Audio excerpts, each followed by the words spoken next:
የሰማይ መስኮት ለማየት የስጋ መስኮት መዘጋት አለበት።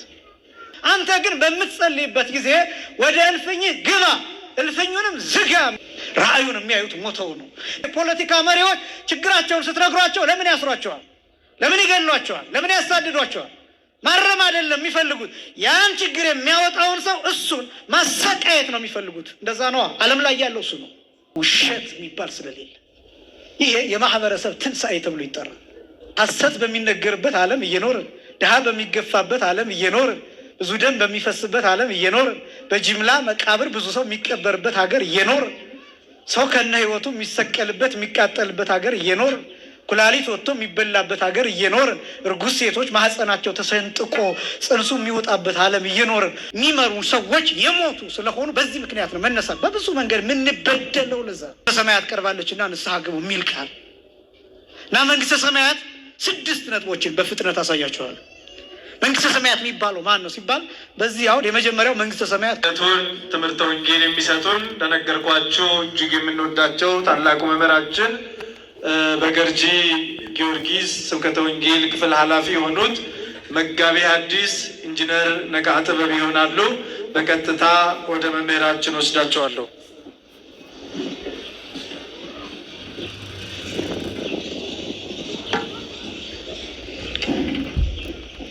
በስመ አብ ወወልድ ወመንፈስ ቅዱስ አሐዱ አምላክ አሜን። ስብሐት ለእግዚአብሔር ኪያነ ዘፈጠረ ከመ ናምልኮ። እንሰግድለት ዘንድ እናመልከው ዘንድ እንገዛለት ዘንድ እናመሰግነው ዘንድ የፈጠረን አምላካችን እግዚአብሔር የባህል ምስጋና ለእርሱ ይሁን። ስብሐት ለማርያም እማ አምላክ እግዝእትነ ወመድኃኒትነ። መድኃኒታችን መመኪያችን ለምትሆን ለእናታችን ለንጽሕት ቅድስት ድንግል ማርያምም የጸጋ ምስጋና ለእርሷ ይሁን።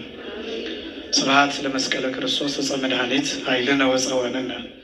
ኃይላችን አምባችን መጠጊያችን ጋሻችን ለሚሆን በቀራንዮ ለተተከለ መድኃኒት ለሚባል ለክርስቶስ መስቀልም የጸጋ ምስጋና ለእርሱ ይሁን።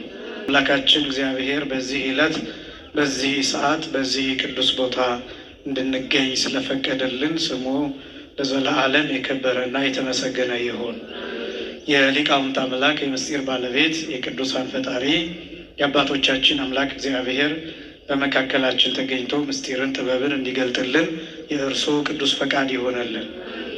የምንማማርበት የትምህርት ርዕስ መንግስተ ሰማያት በሚል ርዕስ ይሆናል።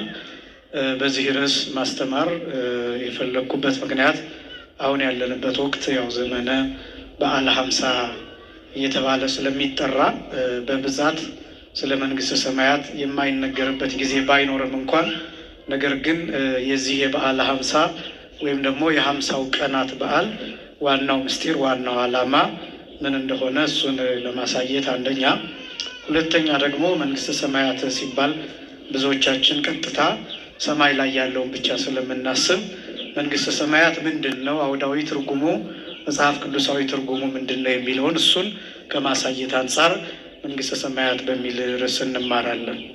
መንግስተ ሰማያት ማለት የሰማያት መንግስት፣ የሰማያት ግዛት፣ የሰማያት ሕግ፣ የሰማያት ደንብ፣ የሰማያት መመሪያ፣ የሰማያት ሰነድ ማለት ነው ትርጉሙ መንግስተ ሰማያት ማለት።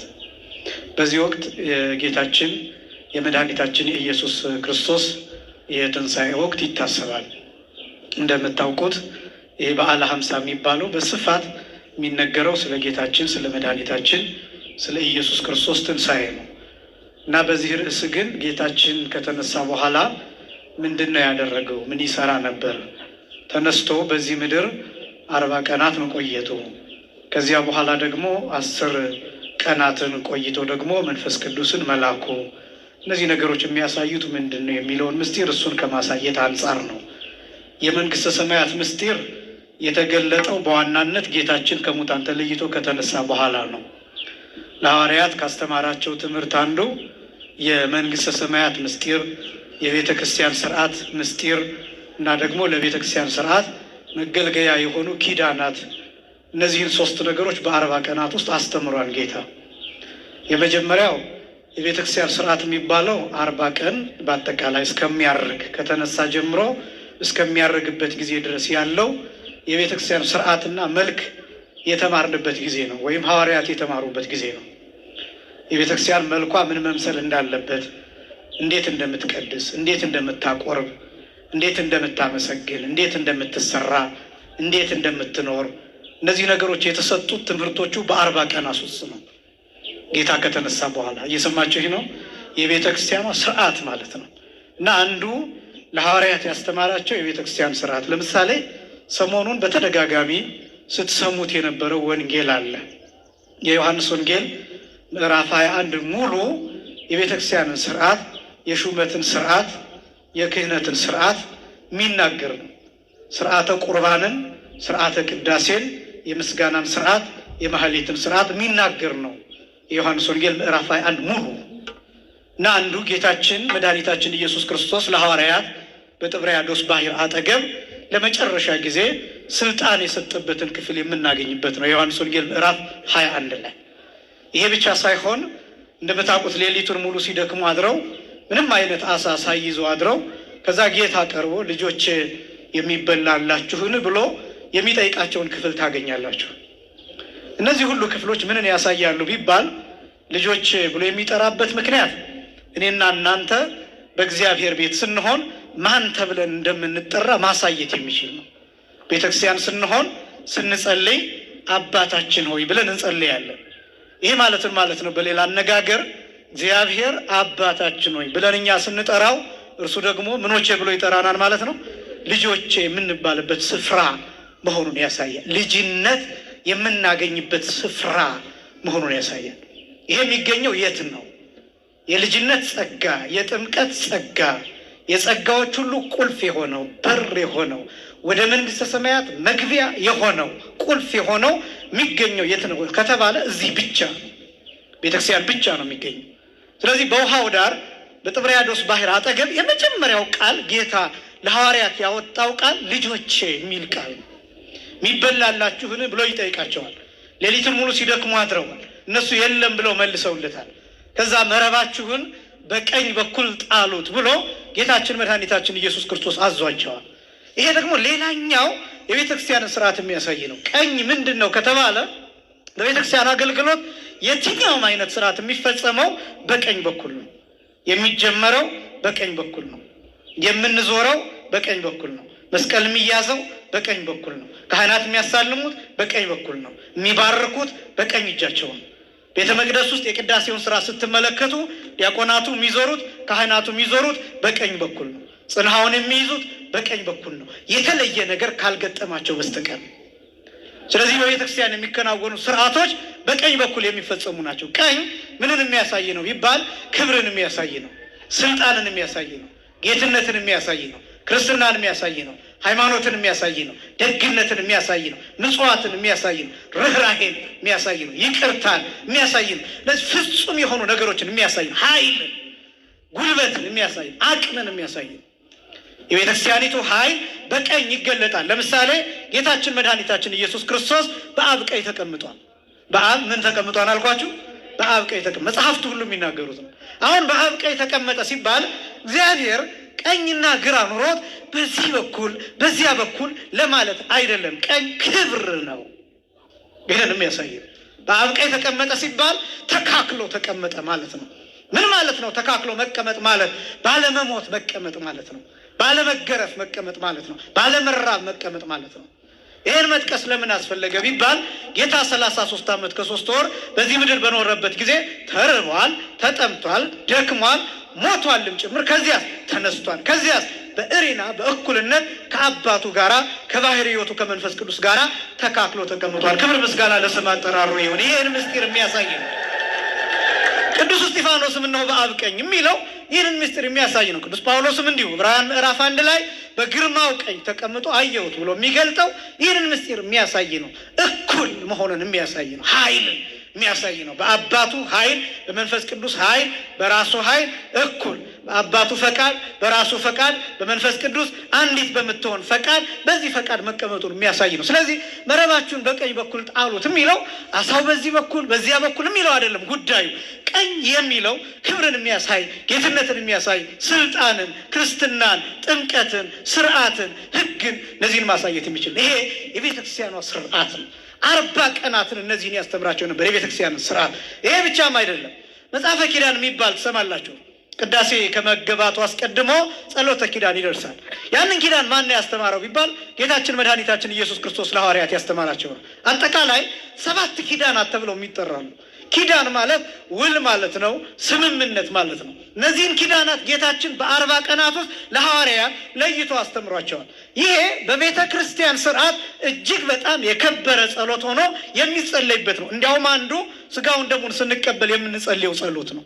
በስርዓተ ቁርባን ጊዜ ቅዱስ ቅዱስ ቅዱስ 3 ጊዜ ስሉስ ዘኢይትነገር ሀበኒ ከመ እምሳ ለሕይወት ዘንተ ስጋ ወደመ ዘእንበለ ኩነኔ ሀበኒ እግበር ፍሬ ዘያሰምረከ ከመ አስተርኢ በስብሐቲከ ወእህየው ለከ እንዘ እገብር ዘዚአከ ፈቃደ በተአምኖ እፄውአከ አበ ወእፄውእ መንግሥተከ ይትቀደስ እግዚኦ ስምከ በላዕሌነ እስመ ኃያል አንተ እኩት ወስቡሕ ወለከ ስብሐት ለዓለመ ዓለም እያል የምናመሰግንበት ምስጋና ከ7ቱ ኪዳናት አንዱ ይሄ ተመርጦ ብቻው በስርዓተ ቁርባን ጊዜ ለምሳሌ ካህናቱ ውስጥ ሆነው ዲያቆኑ ጸልዩ በእንቲአነ ካለ በኋላ ስጋውንና ደሙን የያዙት ቀዳሾች ከመቅደሱ ልክ ወደ ውጭ ሲወጡ ያን ጊዜ ቅዱስ ቅዱስ ቅዱስ የሚለው ምስጋና ይመሰገናል።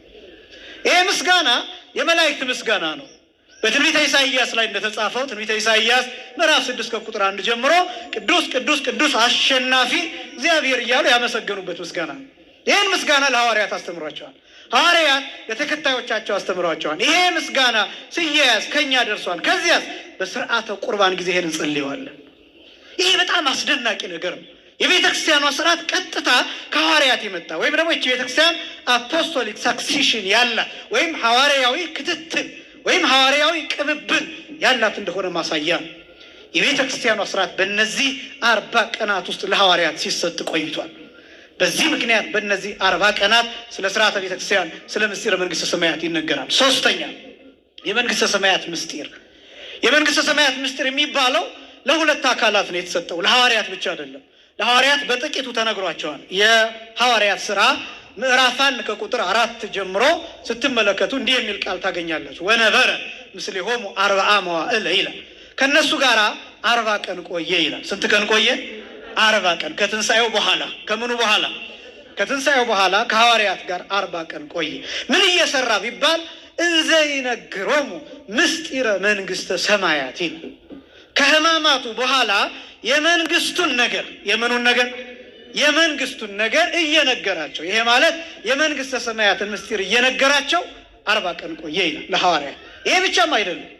የመንግስተ ሰማያትን ምስጢር የነገራቸው ለሐዋርያት ብቻ አይደለም፣ በገነት ላሉ ነፍሳትም ጭምር ምስጢረ መንግስተ ሰማያትን አስተምሯቸዋል። የተከበራችሁ ምእመናን፣ አንዳንድ ጊዜ እነዚህ ነገሮች መስማት ከባድ ሊመስል ይችላል። በደንብ ግን ማወቅ ይገባል። በጣም ረቂቅ የሚባለው ትምህርትም ይሄ ትምህርት ነው። መንግስተ ሰማያት በአይን ያልታየች ናት፣ በጆሮ ያልተሰማች ናት፣ በሰው ልቡና ያልታሰበች ናት። መጽሐፍት ላይ የተጻፉት ስለ መንግስተ ሰማያት የሚናገሩት መንግስተ ሰማያትን የሚገልጡ አይደሉም፣ ስለ መንግስተ ሰማያት የሚገልጡ ናቸው። መንግስተ ሰማያት ከቃል በላይ ናት፣ ከመነገር በላይ ናት፣ ከመታወቅ በላይ ናት፣ ከመታሰብ በላይ። በጣም ትልቁ ችግር ምንድነው መሰላችሁ? በነቢያት በተለይም በብሉይ ኪዳን ብዙ ራእይ የተገለጠላቸው ነቢያት አሉ። ግን ራእዩን ካዩ በኋላ ወደ መጽሐፍ ሲመለሱ ቃል ያጣሉ። ያዩትን ነገር መጽሐፍ ያቅታቸዋል። አንዳንዶቹ ራእዩን የሚያዩት ሙተው ነው የሚያዩት። ሙተው እንደ በድን ሆነው ነው የሚያዩት። ነፍሳቸው ከስጋቸው ይለያል ማለት አይደለም። ነገር ግን ለዚህ ዓለም ሬሳ ይሆናሉ። በስማቸው ብትጠሯቸው አቤት አይሏቸውም። ለምሳሌ በአዲስ ኪዳን ቅዱስ ዮሐንስ ወንጌላዊ ያየው ራእይ አለ። ራእየ ዮሐንስ ብለን የምንጠራው ራእየ ዮሐንስ ከአዲስ ኪዳን መጽሐፍት እጅግ በጣም ከባድ የሚባልና ወደፊት በጣም እየተኖረ ካልሆነ በስተቀር በትርጓሜ ደረጃ ያልተገለጠ ያልተተረጎመ የሚባል መጽሐፍ ራእየ ዮሐንስ ነው። ከብሉይ ኪዳን ትንቢተ ዳንኤል መጽሐፍ፣ በአዲስ ኪዳን ደግሞ ራእየ ዮሐንስ መጽሐፍ በጣም ከባድ ተብለው የሚጠሩ ናቸው። ለምንድን ነው? ራእይ ነው። ራእዩን ደግሞ እንዴት ነው ያዩት ቢባል ሙተው ነው ያዩት። ለምሳሌ ራእየ ዮሐንስ ምዕራፍ 1 ስታነቡ ከቁጥር 8 ጀምሮ በጌታ ቀን በመንፈስ ነበርኩ ይላል። በጌታ ቀን በምን ነበርኩ? በመንፈስ ነበርኩ። ምን ማለቱ ነው? ራእይን ለማየት በሚያስችል ደረጃ ሆኖ ነው ራእዩን ያየው። ያኔ ዮሐንስ ብላችሁ ብትጠሩት አቤት አይላችሁም። ለምን? ለዚህ ዓለም ሙቷል። የሰማይን መስኮት ለማየት የስጋ መስኮት መዘጋት አለበት። የሰማይን መስኮት ለማየት የሰማይን ምስጢር ለመረዳት የሰማዩን ዓለም ለማወቅና ለመረዳት የዚህ ዓለም መስኮት የስጋ መስኮት መዘጋት አለበት። ያኛውን ማየት የሚቻለው በዛ መልኩ ነው። ለዛ ነው ጌታ አንተ ግን በምትጸልይበት ጊዜ ወደ እልፍኝህ ግባ እልፍኙንም ዝጋ የሚለው። ለዛ ነው ዝጋው፣ በምትጸልይበት ጊዜ ዝጋው። የዚህን ዓለም መስኮት ዝጋው፣ የዓይንህን መስኮት ዝጋው፣ የጆሮህን መስኮት ዝጋው፣ የአንደበትህን መስኮት ለሌላ የሚናገረውን እሱን ዝጋው። ከዚያስ የውስጥ ልብህን የውስጥ ዓይንህን እሱን ክፈተው። ከዚያስ ከእግዚአብሔር ጋር መነጋገር ትችላለህ። ተመስጦ የሚባል ይሄ ነው። ወደዚያኛው ዓለም መሄድ የሚባለው ይሄ ነው። ራእይ የሚገለጠው በዛ መልኩ ነው። ይሞታሉ። ለምሳሌ ትንቢተ ሕዝቅኤልን ምዕራፍ 3 ብትመለከቱ ነቢዩ ሕዝቅኤል ራእይ አይቶ ለ7 ቀናት ራእዩን ካየ በኋላ በሕዝቡ መካከል እንደ በድን ሆኜ ከረምኩኝ ይላል። ካየው ራእይ የተነሳ ከሚያስደነግጥ ራእይ የተነሳ 7 ቀን ሳይናገር ሳይጋገር ሳይበላ ሳይጠጣ 7 ቀን በሕዝቡ መካከል እንደሚንቀሳቀስ ሬሳ ሆኖ ቆይቷል። ከራእዩ ክብደት የተነሳ ራእዩን የሚያዩት ሞተው ነው። ነፍሳቸው ከስጋቸው ይለያል ማለት አይደለም። ለዚህ ዓለም ሞተው ነው፣ ወይም የዚህ ዓለም መስኮታቸው ዝግ ሆኖ ነው። እሷ ነች መንግስተ ሰማያት የምትባል። ከዛ መጥተው ሊጽፉ ሲሉ ቃል ያጥራቸዋል። የአባቶቻችን በረከት በሁላችንም ላይ ይደርብን። ስለዚህ መንግስተ ሰማያት ለሐዋርያት የተገለጠችው በጣም በጥቂቱ ነው። ለነፍሳት ግን በሚረዱት ደረጃ ለምን ይሄ ዓለመ ነፍስ የሚባለው የነፍስ ዓለም የሚባለው አሁን ካለንበት ዓለም የበለጠ ነው። ነፍስ ረቂቅ ናት፣ ሁሉን ታውቃለች። ሐዋርያው ቅዱስ ጳውሎስ እንዲህ ብሎ ገልጧል። አንደኛ ቆሮንቶስ ምዕራፍ 13 ከቁጥር 1 ጀምሮ አመሰ ደቂቅ አነ ይላል። እኔ ልጅ እያለሁ ሀለይኩ ከመደቂቅ ወመከርኩ ከመደቂቅ ተናገርኩ ከመደቂቅ ይላል። ልጅ እያለሁ እንደ ልጅ አስብ ነበር፣ እንደ ልጅ እናገር ነበር፣ እንደ ልጅ እመራመር ነበር። ወአመሰል ህቁ ሰአርኩ ኩሉ ህገ ደቂቅ ይላል። ባደግኩ ጊዜ ግን የልጅነትን ጠባይ ሽር ያለው ይላል። ይሄ ለብዙ ነገር ይተረጉማል። የመጀመሪያው ሕፃን እያለን እንደምታውቁት በኮርኪ ልንጫወት እንችላለን። ትልቅ ስንሆን ደግሞ ኮርኪውን ሳይሆን ሕፃናት ከሚጠጣው ይልቅ ኮርኪውን ሊፈልጉት ይችላሉ። ከጠርሙሱ ይልቅ ኮርኪው ሊያስደስታቸው ይችላል። ከፍ እያለን ስንሄድ የትኛው ጥቅም እንዳለው እያወቅን እንሄዳለን። አያችሁ፣ እየበሰልን እየረቀቅን ስንመጣ እንደዛ ነው። ለዛ ነው የተከበራችሁ ክርስቲያኖች አሁን በዚህ ዘመን ያሉት ብዙዎቹ ክርክሮች ልክ በኮርኪ እንደመጫወት ነው አብዛኛው ነገር። ለምን ቢባል ብስለቶቻችን ገና ስለሆኑ ያልተረዳናቸው ነገሮች ስለሆኑ ለስላሳውን እንተውና ኮርኪው ላይ እንከራከራለን። ጠርሙሱን እንተውና ኮርኪው ላይ እንጫወታለን። ኮርኪው ጉዳያችን ይሆናል። መክደኛው ጉዳያችን ይሆናል። ልጣጩ ዋናው ነገር ሳይሆን የሚበላው ፍሬ ሳይሆን ልጣጩ ላይ እንከራከራለን። ብዙዎቹን ክርክሮች ብትመለከቱ እንደዛ ናቸው። ዋናውን ነገር ትተን ብዙ ሰው አይቆርብም፣ ስጋው ደግሞ መቀበል አይፈልግም። ግን ሌላው ነገር ላይ ሲከራከር ልታዩ ትችላላችሁ። ለምሳሌ ስለ ጸበልና ስለ ስጋው ደግሞ ከመከራከር የትኛው ይበልጣል ብሎ መጠየቅ ነው። ጸበል አስፈላጊ ነው፣ ከደዌ ስጋ ይፈውሳል፣ እጅግ የተባረከ ነው፣ ብዙ በረከቶች አሉበት፣ መልካም ነው። ግን ከጸበልና ከስጋው ደግሞ የት ይበልጣል? አያችሁ፣ እነዚህ ነገሮች መለየት የማንችላቸው ብዙዎች አሉ። ይሄ ብቻም አይደለም። ከህንፃ ቤተክርስቲያንና ከህንፃ ስላሴ የትኛው ይበልጣል? ሰው ከሚሰራው ህንፃና የተቀደሰ ነው። እግዚአብሔር እናመልክበታለን። እንዳትሰናከሉ በደንብ ስሙኝ። እግዚአብሔር እናከብርበታለን፣ ስጋው ደግሞ እንቀበልበታለን። ይባረካል፣ ይቀደሳል፣ ጸሎትም ይሰማበታል። ልክ ነው። ከዚህ መቅደስ ግን ሰው ይበልጣል። ምክንያቱም ዋናው መቅደስ የመጨረሻው መቅደስ፣ በነገራችን ላይ መንግስተ ሰማያት የሚገባው ሰው ነው እንጂ ይሄ ህንፃ አይደለም። እየሰማችሁ ነው? ይሄ ህንፃ ቤተክርስቲያን መንግስተ ሰማያት ይገባል። ይሄ ህንፃ ቤተክርስቲያን ለማን ነው የተሰራው? ለእኛ። ጌታ ምን ብሎ ተናገረ? ሰው ስለ ሰንበት ስለ ሰው ተፈጠረች እንጂ ሰው ስለ ሰንበት ምን አላለም? አልተፈጠረም።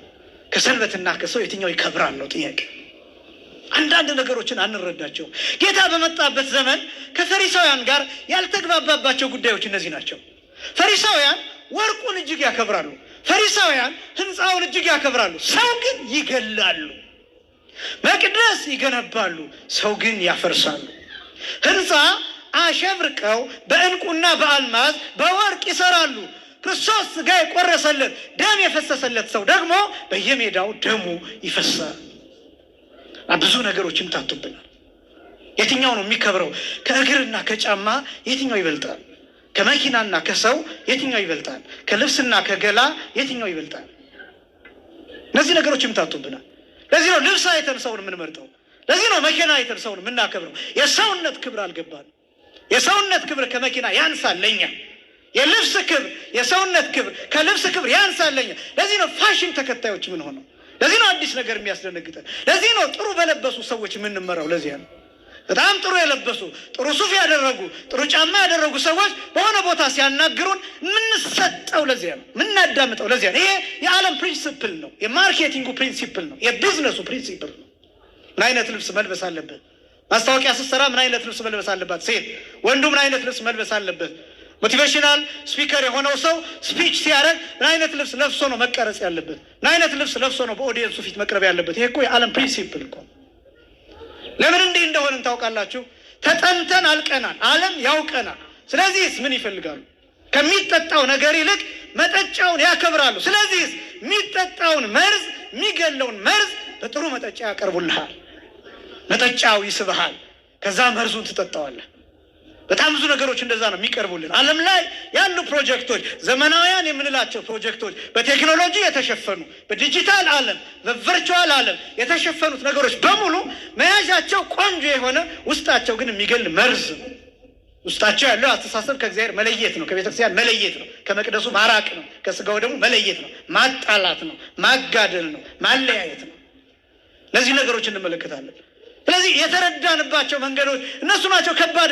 ኃጢአታችንን የሚገልጥብንን ነውራችንን የሚያሳይብንን ሰው ቀጥቅጠን መግደል እንፈልጋለን። ለምን? ኃጢአታችንን ማረም አይደለም የምንፈልገው። ከኃጢአታችን መውጣት አይደለም የምንፈልገው። ዓለም ላይ የትኛውም ብትመለከቱ የፖለቲካ መሪዎች ችግራቸውን ስትነግሯቸው ለምን ያስሯቸዋል? ለምን ይገሏቸዋል? ለምን ያሳድዷቸዋል? ማረም አይደለም የሚፈልጉት። ያን ችግር የሚያወጣውን ሰው እሱን ማሰቃየት ነው የሚፈልጉት። እንደዛ ነዋ ዓለም ላይ ያለው እሱ ነው። በጣም ብዙ እውነትን የሚገልጥ እንደዛ ጌታን ያደረጉት እንደዛ ነው። ስለዚህ መንግስተ ሰማያት ራሷ እንዴት ነው የምትወረሰው? በምንድን ነው የምትወረሰው? መንግስተ ሰማያት የሚገባው ማን ነው? የተዘጋጀልን ምንድን ነው? በዚህ በኩል ምን እያልከን ነው ካላችሁኝ፣ ክብራችሁን እንድታውቁት ነው እየነገርኳችሁ ያሉት። ክብራችሁ የቤተክርስቲያን ማጌጥ፣ የቤተክርስቲያን መዋብ ለእናንተ ክብር ነው። ይሄ የተነጠፈው ለእናንተ ክብር ነው። ወንበር የተቀመጠው ለእናንተ ክብር ነው። ቤተክርስቲያኗ ከፍ ብላ እንድታበራ እንድትታይ የሚደረገው ለእናንተ ክብር ነው። ልዩ ልዩ ካቴድራሎች፣ የሚያምሩ ካቴድራሎች የሚሰሩት ለእናንተ ክብር ነው። አያችሁ ቤተክርስቲያኗ ምን ያህል እንደምታከብራችሁ፣ ምን ያህል እንደምትወዳችሁ። ቀዩ ምንጣፍ፣ የአበባው ምንጣፍ፣ ውስጥ የምታዩት ንዋያተ ቅድሳት፣ በውድ የተሰሩት የሚቀደስባቸው አልባሳት ለእናንተ ክብር ነው። የጧፉ ብርሃን፣ የሻማው ብርሃን፣ ውስጥ ያሉት አገልግሎቶች ለእናንተ ክብር ነው። እና ቤተክርስቲያኗ አይደለም፣ ህንፃው አይደለም መቅደስ መንግስተ ሰማያት የሚገባው አንተ ነህ። መንግስተ ሰማያት የምትገባው አንቺ ነሽ። መንግስተ ሰማያት የምትገባው እሱን ማወቅ በደንብ ያስፈልጋል።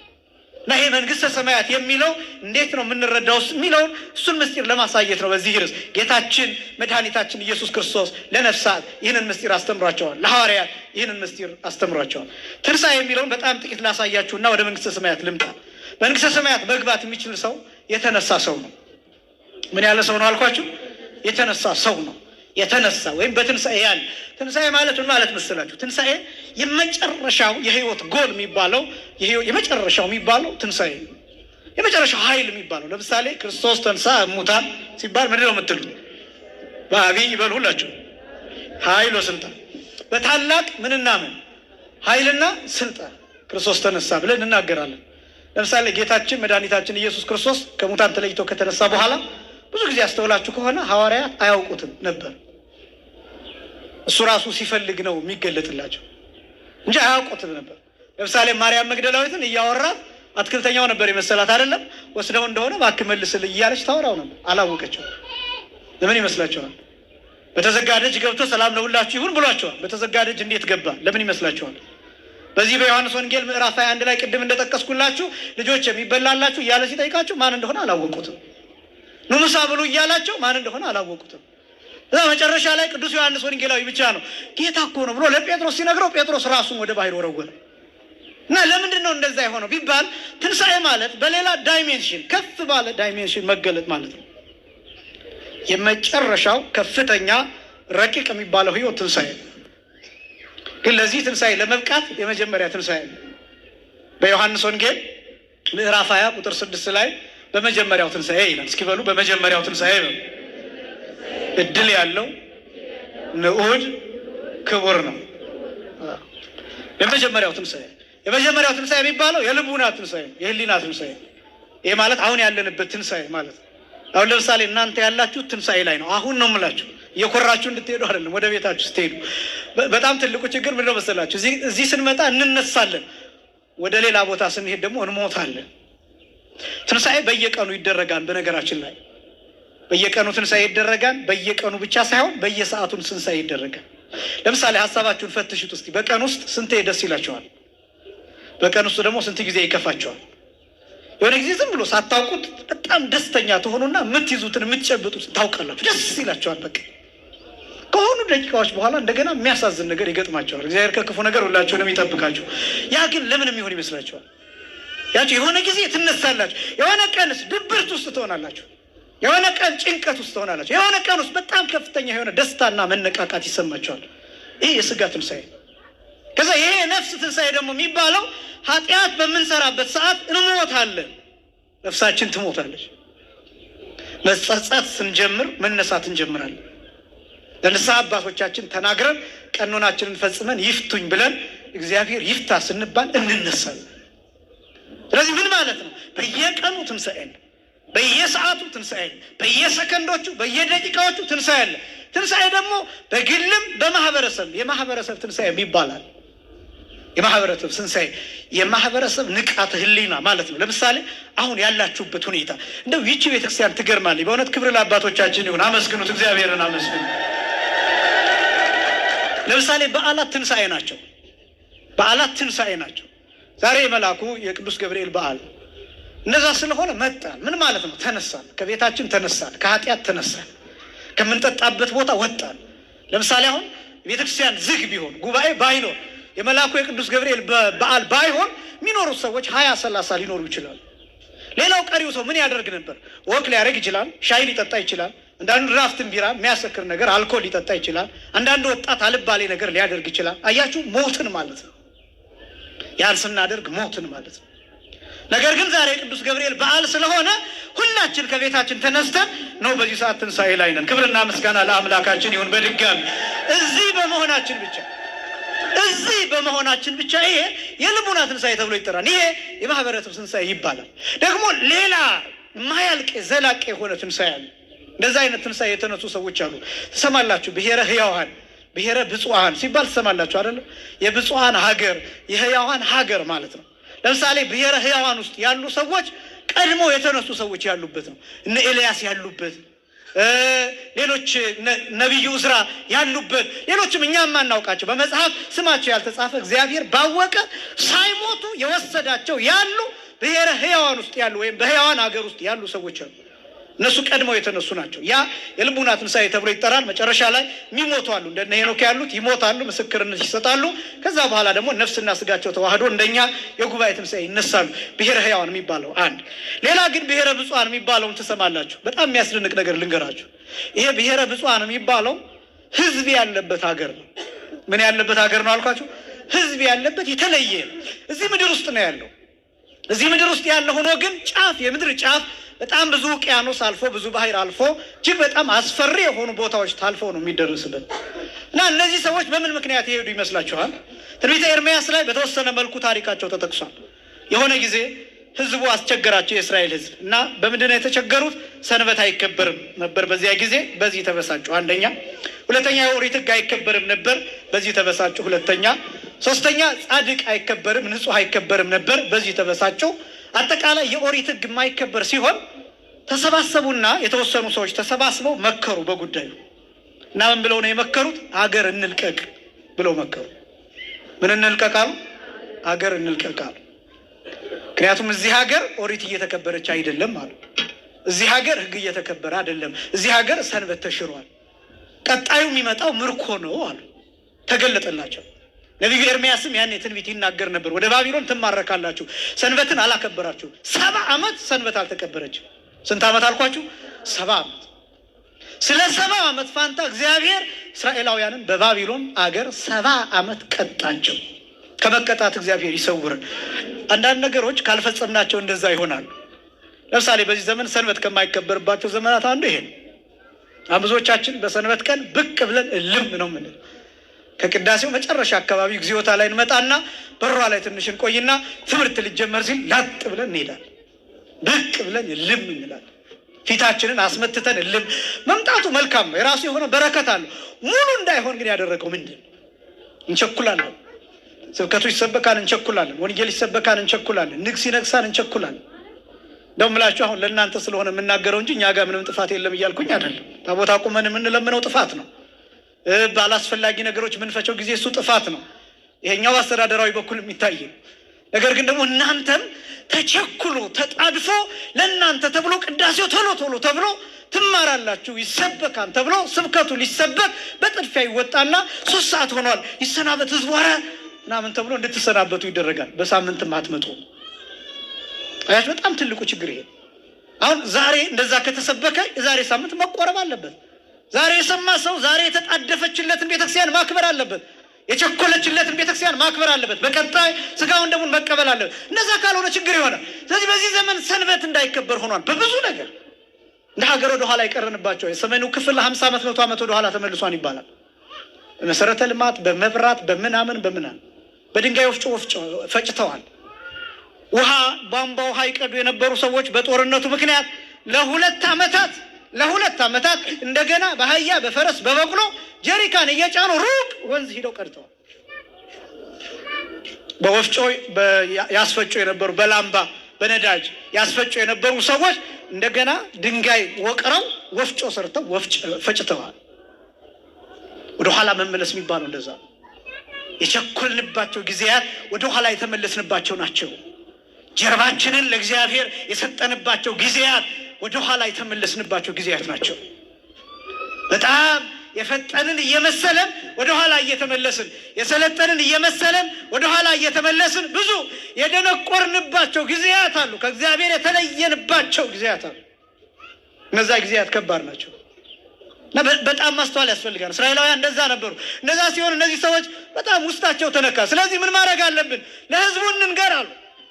ምን ብለን እንናገር? አዋጅ እያልን በየመንደሩ እንናገር አሉ። መለከት ድምፅ እያሰሙ አዋጅ አዋጅ አዋጅ፣ ሰንበትን የምታከብር ተለይተህ ውጣ፣ ከኛ ጋር ሁን። የኦሪትን ሕግ የምታከብር ውጣ፣ ከኛ ጋር ሁን። የእግዚአብሔርን ሕግ አከብራለሁ የምትል ውጣ፣ ከመንደር ተለይተህ ውጣ። ከቻልክ ሚስትህን ይዘህ ውጣ፣ ከቻልክ ልጆችን ይዘህ ውጣ።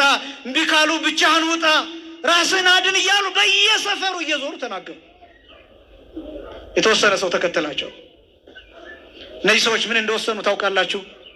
ከዚያ ሀገር ወጥተው የራሳቸውን ሀገር መስርተው እውነት ብቻ እየተነገረ ውሸት ሐሰት የሚባልበትን ኑሮ ለመኖር ወሰኑ። ከዛ ይህን አሰባስበው ከሀገሩ መውጣት ሲጀምሩ እግዚአብሔር ፈቃዱ ነውና ደመና ላከላቸው። በደመና ታፍሰው ብሔረ ብፁዓን የሚባል ሀገር አደረሳቸው። ክብርና ምስጋና ለአምላካችን ይሁን። ይህንን ስፍራ ጌታችን መድኃኒታችን ኢየሱስ ክርስቶስ አስተምሯቸዋል በመዋዕለ ሥጋዌው። ከዛ በኋላ ቅዱስ ማቴዎስ በእግዚአብሔር ፈቃድ ገብቶ ወንጌል አስተምሯቸዋል። ከዚያ በኋላ ደግሞ ቅዱስ ዞሲማስ ተብሎ የሚጠራ አባት ገብቶ ጎብኝቷቸዋል። ሩካባቸው 3 ጊዜ ነው ይላል ገድለ ቅዱስ ዞሲማስ። የዞሲማስ ገድል እንደሚናገረው ባልና ሚስት በመኝታ አንድ የሚሆኑት 3 ጊዜ ብቻ ነው። 3 ጊዜም በመኝታ አንድ ሲሆኑ 3 ልጆች ይወለዳሉ። አንዱ ለመሪነት፣ አንዱ ለቤተ መቅደስ፣ አንዱ ለዘር። ለእነዚህ ለ3 ነገሮች ይሆናል። ከዚያ ውጭ ባልና ሚስት በመኝታ አንድ አይሆኑ። ይሄ ብቻ ሳይሆን የሚታዘዝላቸው ምግብ አለ። እግዚአብሔር ባወቀ ሰዓቱን ጠብቆ የሚያፈራላቸው ዛፍ አለ። ያንን የዛፍ ፍሬ ይመገባሉ። ሰውነታቸውን ጠጉራቸው ይሸፍናቸዋል። በብርሃን ይኖራሉ። መጣላት የሚባል መነካከስ የሚባል መለያየት የሚባል ውሸት ቅንጣት የምትባል ነገር የለም በእነሱ ዘንድ። እግዚአብሔርን እያከበሩ ይኖራል።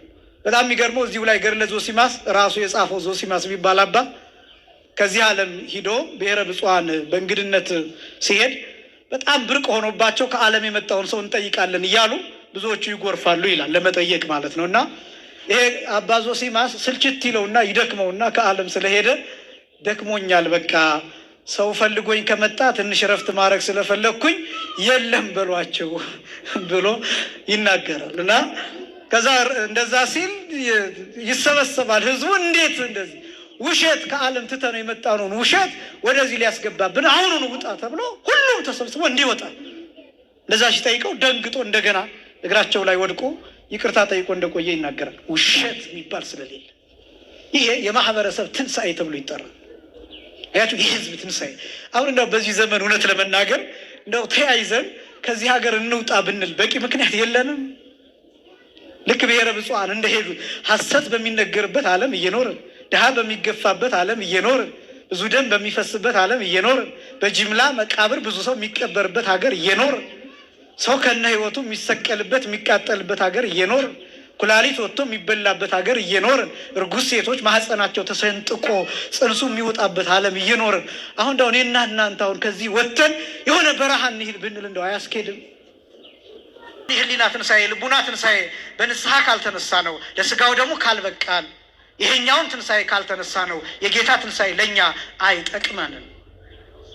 የጌታ ትንሣኤ የሚጠቅመን እኔና እናንተ በህሊና በልቡና በአስተሳሰብ ከተነሳን፣ በንስሐ ከተነሳን፣ በስጋው ደግሞ ከተነሳን ብቻ ነው።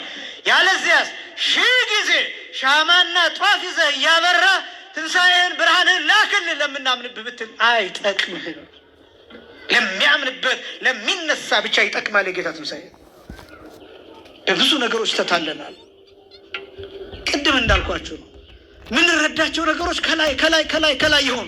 ከዛ ደግሞ በጣም የሚያሳዝነው ትንሣኤን ያከበርንበት መንገድ፣ የሚጠፋው ገንዘብ፣ የሚጠፋው አካል፣ የሚጠፋው አይምሮ፣ የሚጠፋው ሰውነት፣ በዝሙት የሚባክነው ሰውነት፣ በአመንዝራነት የሚባክነው አይምሮ፣ በመጠጥ የባከነው አይምሮ፣ የማያነባ አይምሮ፣ የማይታዘዝ አይምሮ፣ ስሙን እስኪረሳ ድረስ ቱቦ ውስጥ እስኪያድር ድረስ የሚሰክረው ሰው ይሄ ነው የጌታ ትንሣኤ። ይሄ ነው በዓለ ሃምሳ። ተቀበርንበት፣ ሞትንበት።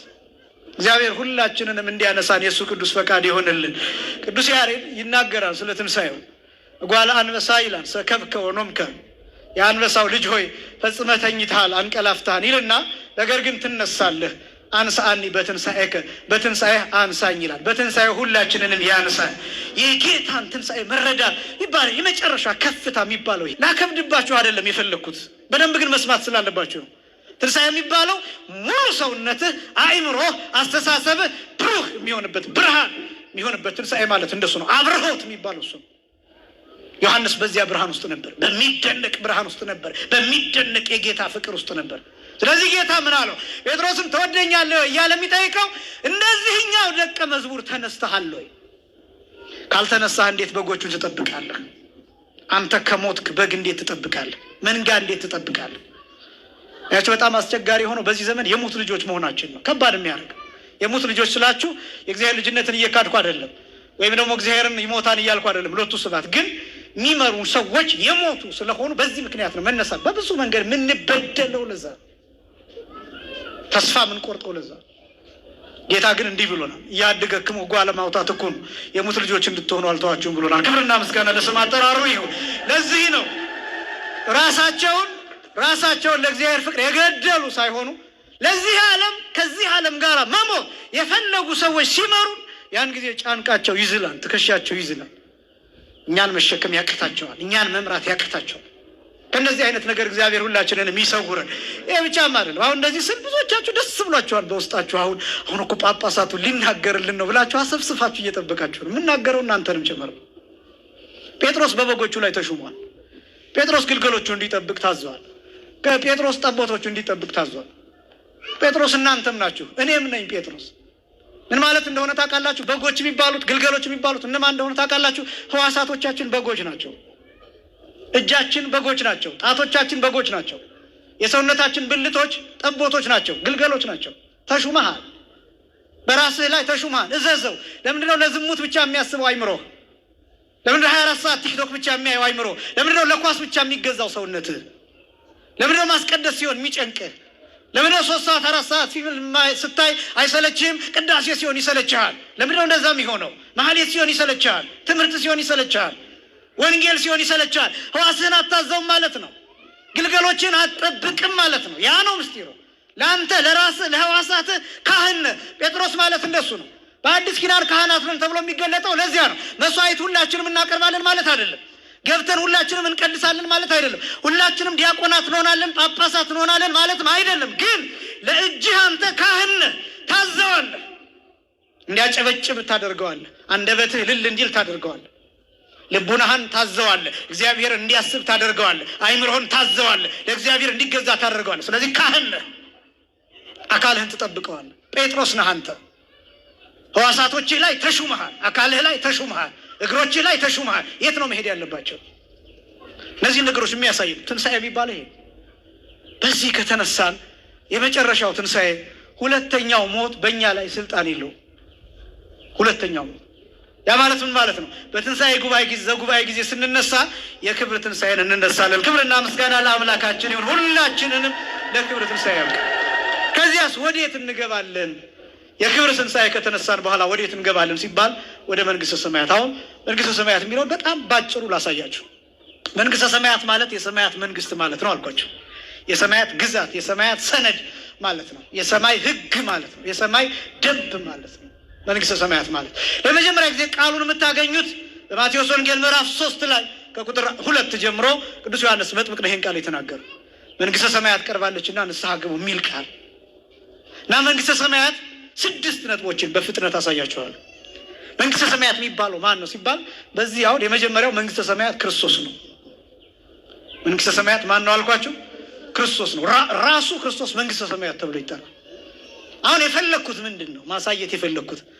ብዙዎቻችን መንግሥተ ሰማያት ሲባል አስቀድሜ እንደገለጥኩት ላይ ሰማይ ላይ የሚያበራ ከተማ፣ የሚያምር ከተማ፣ የሚያብለጨልጭ ከተማ ብዙዎቻችን የምናስበው ስንሞት ብቻ የምንኖር ሰው እሱ ነው ትዝ የሚለን። ወዳጄ እሱ ክርስቶስ ነው። መንግሥተ ሰማያት ራሱ ክርስቶስ ነው። የምንኖረው ራሱ ላይ ራሱ ክርስቶስ ላይ፣ የምንለብሰው ራሱን ክርስቶስን ነው። የምንወርሰው ራሱን ክርስቶስን ነው። የምንበላው ራሱን ክርስቶስን ነው። የምንጠጣው ራሱን ክርስቶስን ነው። መሬት የለም እዚያ በሰማይ የሚሸከምህ ተራራ ወንዝና ሸለቆ የለም። የሚፈስ ፏፏቴ ሌላ የለም። ራሱ ክርስቶስ ነው ሁለንተና የሚሆነው መንግሥተ ሰማያት የሚባለው። ለዚያ ቅዱስ ዮሐንስ መጥምቅ መንግሥተ ሰማያት ቀርባለችና ንስሐ ግቡ ሲል ክርስቶስ መጥቷል ነው ባጭሩ። ክርስቶስ መጥቷል። የሰማያት መንግስት ለምን ተባለ? የሰማያት ግዛት፣ የሰማያት ሕግ፣ የሰማያት መመሪያ ለምን ተባለ ቢባል በአዲስ ኪዳን የሕይወታችን መመሪያ ወይም መኖሪያ ራሱ ክርስቶስ ነው። ህልውናችን ራሱ ክርስቶስ ነው። ራሱ እንዲህ ብሎ ገልጦታል ጌታ። ይህን አሳይቼ ወደሚቀጥለው ነጥብ ልለፍ። የሉቃስ ወንጌል ምዕራፍ 17 ከቁጥር 21 ጀምሮ የሉቃስ ወንጌል ምዕራፍ 17 ከቁጥር 21 ጀምሮ መንግሥተ ሰማያት የት ናት ተብሎ ተጠይቋል ጌታ ራሱ። ማእዜ ትመጽእ መንግሥተ እግዚአብሔር፣ የእግዚአብሔር መንግስት መንግሥተ ሰማያት መቼ ትመጣለች የት ናት ተብሎ ተጠይቋል ጌታ። እና ምን እንደመለሰ ታውቃላችሁ? መንግሥተ ሰማያትስ ኢትመጽእ በተዓቅቦ፣ የእግዚአብሔር መንግስት የምትመጣው በመጠባበቅ አይደለም አላቸው። በምን አይደለም? በመጠባበቅ አይደለም። ብዙዎቻችን እንጠባበቃታለን መንግሥተ ሰማያት። አንዳንዶቻችን ካልኩሌሽን እናስቀምጣለን። መንግሥተ ሰማያት እንደዛ አይደለም የምትመጣው። የምን አይነት ካልኩሌሽን ነው የምናስቀምጠው? የእድሜ አሁን ወጣት ነኝ፣ አሁን አልቆርብም፣ ምክንያቱም ከቆረብኩኝ ኃጢአት ስለምሰራ ትንሽ እድሜ ይሂድ ወደ 30ዎቹ ከዛ ወደ 40ዎቹ ይግባ፣ ከዛ እቆርባለሁ። አሁን ዝም ብዬ ለአግባና ከዛ ከእሷ ጋር ተመካክረን አለ አይደለ ትንሽ ሸምገል እያለን ስንሄድ ያንን እንቆርባለን። መንግሥተ ሰማያት እንደሱ አትገኝም። ይሄ ያንተ ካልኩሌሽን፣ ይሄ ያንቺ ካልኩሌሽን፣ ይሄ የኛ ስሌት ነው፣ የእግዚአብሔር አይደለም።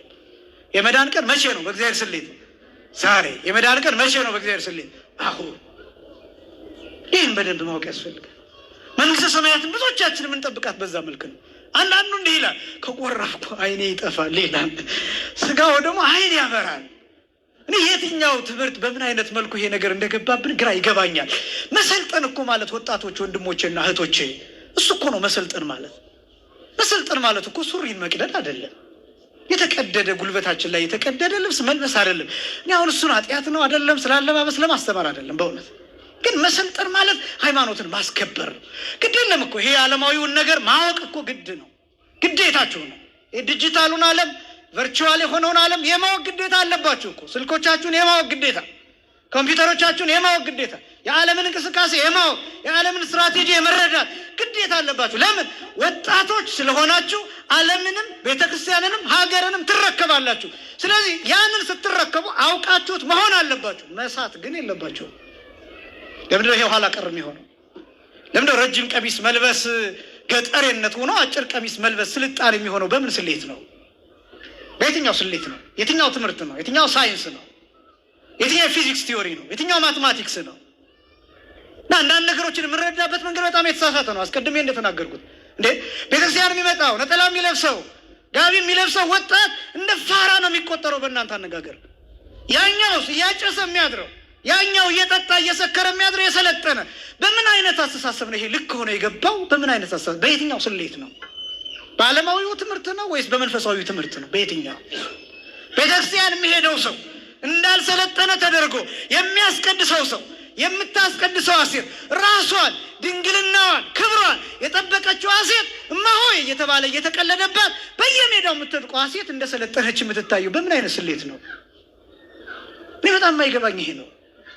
እንዴት ሆኖ ነው ቤተክርስቲያን የምናገለግል ሰዎች እንደ ጅል እና እንደ ሞኝ ተቆጥረን ሌላው ዓለም ውስጥ የሚዋኘው ሰው እንደሰለጠነ የሚቆጠረው? ለምንድን ነው? ስሌቶቻችን ልክ አይደሉም። መመሪያዎቻችን ልክ አይደሉም። ከት ብሎ ሊስቅብህ ይችላል። አስቀድሰህ ስትሄድ ወደፊት አሁን የሰለጠኑት ሀገራት እየሆነ ያለው ምን እንደሆነ ታውቃላችሁ? ሃይማኖት ባላቸው ሰዎች መሳቅ። ሃይማኖት ባላቸው ሰዎች መሳቅ። ሃይማኖት ባላቸው ስላችሁ በክርስቲያኑ ብቻ አይደለም፣ በሙስሊሙ፣ በሌላውም፣ በቡድሂስቱም፣ በሌላው መሳቅ መሳለ። በቃ ይከራከሩ። አሁን አንተ እግዚአብሔር አለ ነው የምትለው አይደል? እስኪ ያሳይ፣ እስኪ እግዚአብሔርን ጥራውና ይምጣ እስኪ ፊታችን እኔም ልመን ይላል። በእርግጥ ማድረግ አትችልም። ያን ማድረግ ስለማትችል ይስቅብህ። ስለዚህ ምን ማድረግ መሰላችሁ ዓላማው? ከት ብሎ ሲስቅብህ አንተ ደምህ ይፈላል፣ ይንተከተካል። አባቱ እንደዚህ እስከሆነ እውነትም ለምን እኔስ ሃይማኖቴን አልተወውም የሚል ሀሳብ ይመጣብሃል። አየው፣ ተሰብስበው እናንተ ላይ ሲሳለቁ ያን ጊዜ የምትሄዱበት እንድታጡ ይደረጋል። ከዛ ሰዎች የእነሱን የሰለጠነ አስመስለው ማሳየት ይጀምራሉ። በጣም ብዙ ነገሮች እንደዛ ናቸው። እና ክብርን መጠበቅ ስጋውን ደግሞ መቀበል ይሄ ነው ስልጣኔ የሚባለው። መንግስተ ሰማያት በመጠባበቅ አትመጣም አለና ጌታ እንዲህ አለ። አስደንጋጭ ቃል ነው ይሄ ቃል። ወነዋ ማእከሌክሙ ይእቲ መንግስተ ሰማያት፣ እነሆ የእግዚአብሔር መንግስት፣ እነሆ የሰማያት መንግስት በመካከላችሁ ናት አለ። በምናችሁ ናት? እስኪ ፈልጓት እስኪ። አሁን ይህን ቃል የተናገረው ጌታ መንግስተ ሰማያት በመካከላችሁ ናት፣ ፈልጓት እስኪ። አሁን ይሄ ቃል የት እንደሚሰራ ልንገራችሁ። በመካከላችሁ ናት የሚለው ቃል እዚህ ስትመጡ ብቻ አይደለም የሚሰራው፣ ቤታችሁም ሆናችሁ መንግስተ ሰማያት በመካከላችሁ ናቸው። በጣም አስደናቂው ጭፈራ ቤት እንኳን ገብታችሁ መንግስተ ሰማያት በመካከላችሁ ናት። እንዳትሰናከሉ ደግመዋለሁኝ፣ አብራራዋለሁኝ። ጭፈራ ቤት እንኳን ብትገቡ መንግስተ ሰማያት በመካከላችሁ ናት። ለምን ይህን እንዳልኩ ታውቃላችሁ? ለምሳሌ ጭፈራ ቤት የሆነ ይሄ ክለብ ምናምን የሚባል ቤት ገብታችሁ በዛ ሁሉ ጫጫታ ውስጥ ሆናችሁ እግዚአብሔር ትዝ ቢላችሁ መንግስተ ሰማያት መጣች ማለት ነው በሀሳባችሁ። ከዛስ ትወጣላችሁ፣ ከዛስ አትመለሱ።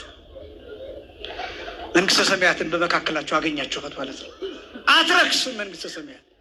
ምናልባት ሰዎች ተሰብስበው በሚጠጡበት በሚሰክሩበት ስፍራ መንግስተ ሰማያትን ልታያት ትችላለህ። ካሰብክ ለምን እጠጣለሁ፣ ለምን እሰክራለሁ፣ ለምን ረክሳለሁ ብለህ ስታስብ ያኔ መንግስተ ሰማያት በአእምሮ መጣች ማለት ነው። ሰራሃት መንግስተ ሰማያትን ማለት ነው። አገኘሃት መንግስተ ሰማያትን ማለት ነው። ስለዚህ መውረስ ጀመርክ ማለት ነው። ከዚያስ ትወጣለህ፣ ከዚያስ አትመለስም፣ ከዚያስ ለዘላለም በሚበራ ብርሃን ውስጥ ትኖራለህ። መንግስተ ሰማያት በመካከላችሁ ናት። በመጠባበቅ አይደለም የምትመጣው። እዚያ አይደለም አለች የምትባለው፣ እዚህ አይደለም አለች የምትባለው፣ ይሄው እዚች ነው ያለችው። በጣም የሚገርመው ነው የሚባለው ባለጠጋ የሉቃስ ወንጌል ምዕራፍ 16 ላይ የተገለጠው በቤቱ ወድቆ ይኖረ የነበረው ቁስለኛው አልዓዛር እሱ መንግስተ ሰማያት ነበር። የኔ ቢጤዎቹ መንግስተ ሰማያት ናቸው። ድሆቹ መንግስተ ሰማያት ናቸው። የተቸገረው ሰው መንግስተ ሰማያት ነው። ስትሰጠው መንግስተ ሰማያት የምትገባበት ስልጣን ታገኛለህ። መኪና ውስጥ ሆነ እጁን የሚዘረጋው ሰው እሱ መንግስተ ሰማያት ነው። እየጠጣ እየሰከርክ እንኳን ሊለምንህ የመጣውን ሰው እሱም ምናልባት አዝነህለት ራርተህለት ብትሰጠውና ከዚያ ወደ ልብህ ብትመለስ እሱ መንግስተ ሰማያት ነው። እድልህ ነው እሱ። ወደ አንተ የተላከ እድል፣ ወደ አንቺ የተላከ እድል ነው። መንግስተ ሰማያት በመካከላችን ነው። በስራ ቦታ ሆናችሁ ስለ ስራ ባልደረቦቻችሁ ወንጌል ብትሰብኩ እሱ መንግስተ ሰማያት ነው።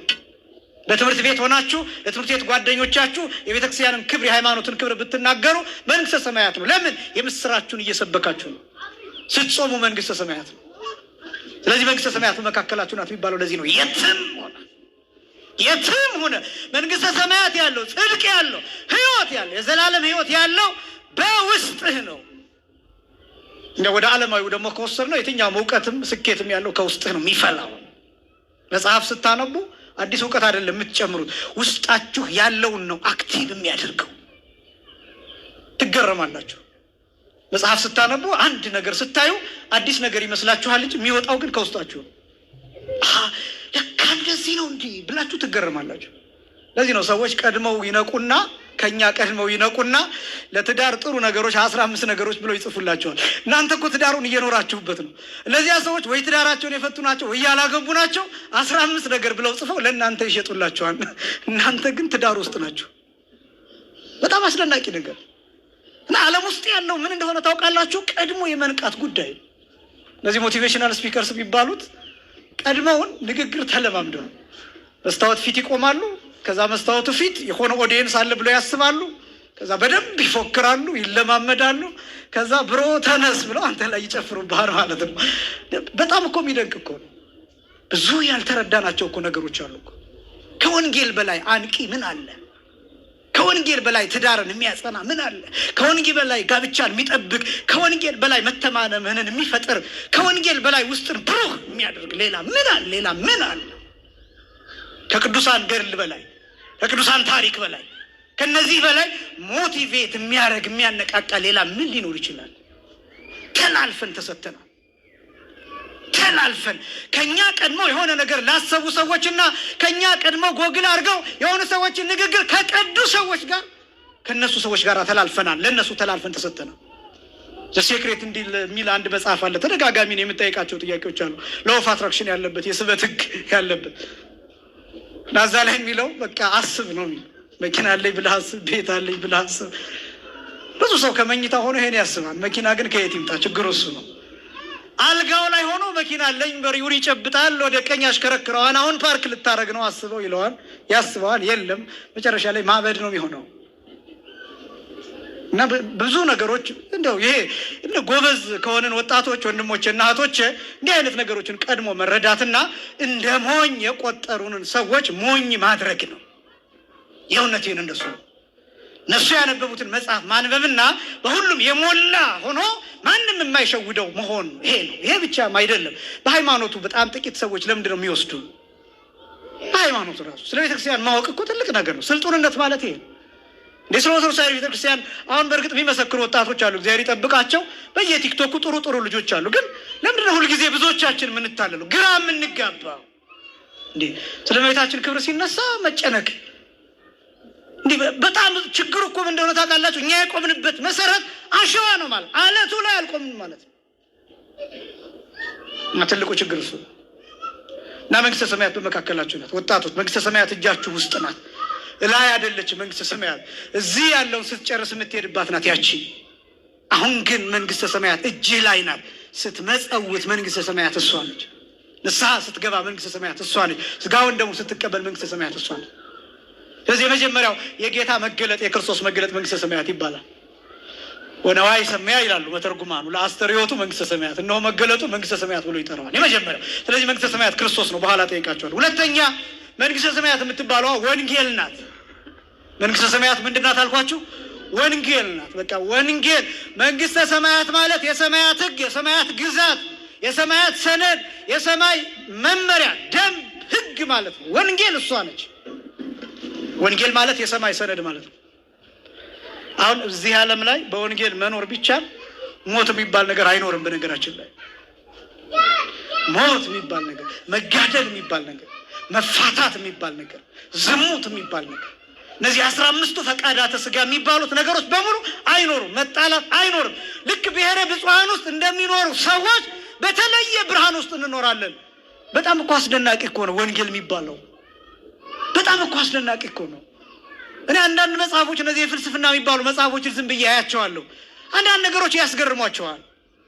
እነሱ ስታዩ እንደ ስጋ ለፈላስፎቹ እንደሚመቻቸው ወይም እንደነሱ ሆናቸው ስታነቡ የሚያስደንቁ ነገሮችን ልትመለከቱ ትችላላችሁ። ወንጌል እኮ ከዚያ በላይ እኮ ነው። ውስጥህን እንድታይ፣ አይምሮህን እንድታይ፣ ማንነትህን እንድታይ፣ በጣም በብዙ ነገሮች እንድትንሳፈፍ የሚያደርጉ እንድትመሰጥ የሚያደርጉ ናቸው። ይህን ዓለም እንድትረሳ፣ በሚስማር ላይ እንድትራመድ፣ በእሳት ላይ እንድትሄድ፣ በባህር ላይ እንድትሄድ የሚያደርጉ ናቸው። ጌታ እኮ ይሄዳ ያን እኮ የሆነ እኮ ቀመር አለ። በነገራችን ላይ ያልተረዳናቸው ቀመሮች አሉ ወንጌል ውስጥ። ወንጌል የጌታ የ2 ሰዓት ትምህርት ነው ይባላል። ወንጌል የጌታ የስንት ሰዓት ትምህርት ነው አልኳቸው? የ2 ሰዓት ብቻ ትምህርት ነው። ቀመሩ ግን እስከ ዓለም መጨረሻ ድረስ ይቀጥላል። ያ ማለት እኛም ማናውቃቸው አባቶቻችንም ያልደረሱባቸው ቀመሮች አሉ። ወደፊትም የማይደረስባቸው ቀመሮች አሉ። ወንጌል ውስጥ ያሉ ጌታ የተጠየቃቸው ጥያቄዎች ያልተመለሱ፣ እሱ ራሱ የጠየቃቸው ጥያቄዎች አሉ። አስደናቂ፣ አስገራሚ ከ106 በላይ ጥያቄዎች ጠቅላላሉ ወንጌል ላይ ያልተመለሱ ጥያቄዎች አሉ ብዙ። ወንጌል ቀመር ነው። ወጣቶቹ የኤንስታይን ፎርሙላ ነው ብላችሁ የምታጠኑት ይኖራል። E= mc² የሚል እስካሁን ስራ ላይ የማይታወቅ ኢነርጂ = ማስ ታይምስ c² የሚል ስፒድ ኦፍ ላይት ስኩዌር ሆነ ያገላለጥ አንድን ማስ ያለው አንድን ኦብጀክት ወይም አንድን ቁስ ስፒድ ኦፍ ላይት ኢን ቫኪዩም እንደምታውቁ 3 × 10⁻⁸ ሜትር/ሰከንድ ነው አይደለም? ይሄን ስኩዌር አድርገን በዚህ ፍጥነት አንድን ማስ ያለው ቁስ ብንወረውር ወደ ኤነርጂነት ነው የሚቀየረው ነው የሚለው። ይህንን በተግባር ማሳየት የሚችል ማንም የለም። ማወቅም የሚችል ማንም የለም። መረዳትም የሚችል ማንም የለም። ወደፊት አናውቅም። አሁን ይሄ ከከበደ እንደውም አሁን የሚባሉ ነገሮች አሉ። የኤንስታይንን ድምፅ ስለዚህ ጉዳይ እያስተማራቸውን ከአየር ማውረድ ሁሉ ይፈልጋሉ ይባላል። ምክንያቱም ድምፃችን አየር ላይ ይቀመጣል። የተናገርነው ቃል አየር ላይ አለ፣ ህዋ ላይ ይቀመጣል። ስለዚህ እነዛን ወደፊት በሚመጣ ቴክኖሎጂ ማውረድ፣ ከዛ የአልበርት አንስታይንን ብቻ ሳይሆን የጌታችንን ንግግር ትምህርት፣ የነ ነቢዩ መሐመድን፣ እነዚህ ደግሞ የጌታ ንግግር እንዴት ያለ ይሆን? 2 ሰዓት የማቴዎስን፣ የማርቆስን፣ የሉቃስን፣ የዮሐንስን ወንጌል ጌታ የተናገረቸውን ብቻ ለይታችሁ ብታወጡ የ2 ሰዓት ንግግር ዓለምን ይገዛል። የ2 ሰዓት ትምህርት እኛ እስከ ዓለም መጨረሻ ድረስ እያስተማርነው እየተነበበ እየተተረጎመ እየተሰበከ ይቀጥላል። ግን የጌታ የ2 ሰዓት ትምህርት ነው። 2000 ዓመት አስተምረነዋል። ግን የጌታ የ2 ሰዓት ትምህርት ነው። በጣም ብዙ እኮ ያልተረዳናቸው ነገሮች አሉ። ወንጌል መንግስተ ሰማያት ነው። ወንጌል ብርሃን መኖሪያ ነው። ወንጌል ህልውና ነው። ወንጌል ህይወት ነው። ወንጌል ታሪክ አይደለም። ወንጌል በደንብ ስሙኝ። ወንጌል ታሪክ አይደለም፣ ህይወት ነው። ታሪክ የሚባል የሀገር ታሪክ፣ የሰው የግለሰብ ታሪክ ሊኖር ይችላል። ይሄ ግን ወንጌል ታሪክ አይደለም፣ እሳት ነው። የሚሰራ እሳት ነው። የሚያበጃጅ እሳት ነው። የሚገነባ እሳት ነው። ህይወት ሆኖ የሰው ልጅ የሚያድን ነው ወንጌል የሚባል። ታሪክ አይደለም የምንተርክላቸው። መጽሐፍ ቅዱስም ስታነቡ ታሪክ አይደለም የምታነቡት። ታሪክ አይደለም፣ እሳት ነው። ህይወት ነው። ትኩስ ነው። የሚቃጠል እሳት ነው ወንጌል ውስጥ ያለ። ስለዚህ ወንጌል መንግስተ ሰማያት ነው። የሰማያት ህግ ነው። የሰማያት ግዛት ነው። የሰማያት ሰነድ ነው። ለዚህ ነው የመንግስት ወንጌል እየተባለ የሚጠራው። በቅዳሴ መሀል ታስታውሳላችሁ፣ ነው ወንጌል መንግስት ስልት ይዝላችኋል። ቄሱ ነው የመንግስት ወንጌል ብሎ ይሰጠዋል። መንግስቱ ጽድቆ ዘአወፈየኒ ወአወፈይኩከ፣ ይኸው እነሆ የሰጠኝን የመንግስቱን እና የጽድቁን እውነቱን እና መንግስቱን የምትናገር ወንጌል ይኸው ብሎ ይሰጥ። ከዛስ ዲያቆኑ መንግስተ ሰማያት ቀርባለችና ምን በሉ ንስሐ ግቡ ብሎ ወንጌሉን ይቀበላል። ወንጌል መንግስተ ሰማያት ናት። ወንጌልን የሰጠን አምላካችን እግዚአብሔር የተመሰገነ ይሁን። ክብርና ምስጋና ለስም አጠራሩ ይሁን። አመስግኑት። ወንጌል መንግስተ ሰማያት በኩራት መናገር አለበት። ስለ ወንጌል ስትናገሩ ስለ መንግስተ ሰማያት እየተናገራችሁ። ወንጌል የዚህ ዓለምን ነገር አይደለም የምትናገረው። የዚህን ዓለም ቆሻሻ ጥለህ ወደዛኛው ዓለም እንድትበር ክንፍ ሆና የምታገለግልናት ወንጌል፣ የምታፋቅርናት። በትዳራችሁ መሃል ወንጌል ይሰበክበት። ወንጌል አንብቡ፣ መጽሐፍ ቅዱስ አንብቡ። ለልጆቻችሁ ወንጌልን ንገሯቸው፣ እንዲማሩ አድርጓቸው፣ እንዲያነቡ አድርጓቸው። ለባልንጀሮቻችሁ ወንጌልን በመሃላቸው አድርጉላቸው። አንዳንድ ጊዜ በወሬያችሁ መሃል ስለ ወንጌል አውሩ። ልክ እንደ ኤማሁስ መንገደኞች ስለ ወንጌል ስታወራ ክርስቶስ አብሮህ መጓዝ ይጀምራል። እንዴት እንደተሰቀለ፣ እንዴት እንደሞተ፣ እንዴት መከራ እንደተቀበለ ማውራት ስትጀምር ክርስቶስ ሌላ ሰው መጥቶ አብሮህ ይራመዳል። የምታወሩት ስለምንድን ነው ብሎ ይጠይቃል። አብሮህ ወደ ቤት ይገባል። የምትበላውን ማዕድ ቆርሶ ቁራሽ ይሰጣል። ያኔ ዓይንህ ይፈታል። ልክ እንደ ኤማሁስ መንገደኞች። ወንጌል መንግስተ ሰማያት ናት። ሶስተኛ ኦርቶዶክሳዊነት ወይም ክርስትና መንግስተ ሰማያት ነው። መንግስተ ሰማያት ክርስቶስ ነው አልኳቸው አንደኛ። ሁለተኛ መንግስተ ሰማያት ወንጌል ናት አልኳቸው። ሶስተኛ መንግስተ ሰማያት ክርስትና። የመጀመሪያው መንግስተ ሰማያት ማን ነው አልኳችሁ? ክርስቶስ። ሁለተኛ መንግስተ ሰማያት ማን ናት አልኳችሁ? ወንጌል። ሶስተኛ መንግስተ ሰማያት ክርስትና። ኦርቶዶክሳዊነት መንግስተ ሰማያት ነው ራሱ ክርስትና። መንግስተ ሰማያት ማለት የሰማያት ግዛት ማለት ነው። እኔ አሁን ልነግራችሁ የፈለግኩት እንደ ክርስቲያን መኖር ማለት መንግስተ ሰማያት መኖር ማለት ነው። እስኪ በሉ እንደ ክርስቲያን መኖር በሉ።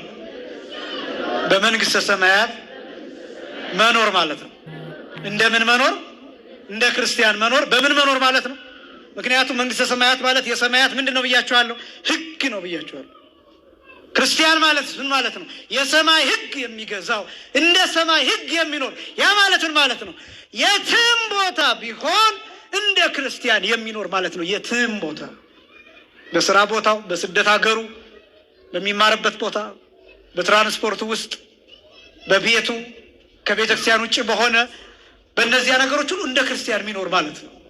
የክርስቲያን ህግ የሚገዛው ማለት ነው። በጣም እኮ አስደናቂ ነገሮችን ትመለከታላችሁ።